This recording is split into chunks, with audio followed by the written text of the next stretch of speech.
Les cas infectés de Covid-19 sont contagieux avant d'avoir des symptômes. Et pour ceux qui n'auront jamais de symptômes, ils peuvent quand même être contagieux. Donc, ils vont dans leur vie sociale croiser des personnes et peuvent en contaminer certaines, mais on ne peut pas prédire à l'avance lesquelles vont être contaminées ou pas.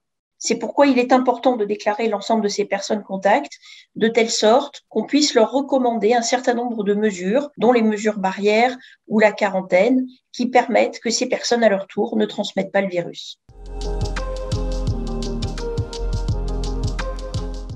Les personnes contacts vaccinées sont bien sûr protégées par leur vaccination. Cependant, on sait qu'avec la circulation du variant Delta, l'efficacité vaccinale est un peu moindre et que des personnes vaccinées peuvent contracter l'infection et être contagieuses à leur tour. C'est pourquoi les personnes contacts vaccinées doivent rentrer dans le process du contact tracing, même si les mesures qui leur sont appliquées sont allégées par rapport à celles des personnes non vaccinées, et en particulier, elles ne feront pas de quarantaine à domicile. Cependant, on va leur recommander de ne pas fréquenter des personnes vulnérables, de porter leur masque et de respecter les autres mesures barrières, et bien sûr d'être testées afin qu'on puisse savoir si elles sont devenues des cas.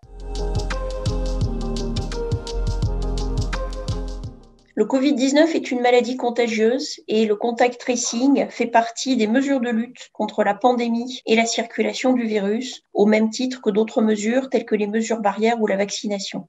Le contact tracing est mis en œuvre par l'assurance maladie qui effectue ce travail considérable en contactant individuellement chaque cas et chacune des personnes contacts désignées par les cas. L'objectif du contact tracing est de détecter des personnes qui ne sont pas malades mais qui ont pu être contaminés par les cas lors de leur contagiosité et de faire en sorte que ces personnes ne puissent pas à leur tour transmettre le virus à d'autres personnes.